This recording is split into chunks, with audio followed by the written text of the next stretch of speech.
Hello everyone, it's Nyanyan. This is a robot to solve a Rubik's Cube. I finally did it. In this video, I will introduce this robot. This is a very robot. This is the main part, which solves a Rubik's Cube.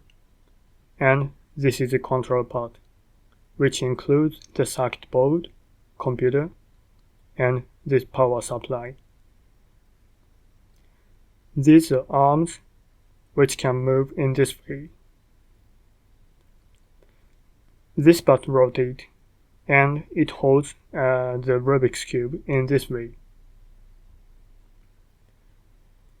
Move the arm, then it can turn the cube.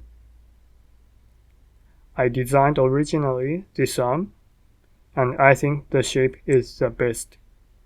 In this way, they won't hit together. This is a Hall sensor, which senses magnetic field. Using this sensor, this robot senses the degree of the arm. I use link mechanism to move the arm with servo-motors, and these rods helps them move. Well, it's done. Let's see the video of this robot.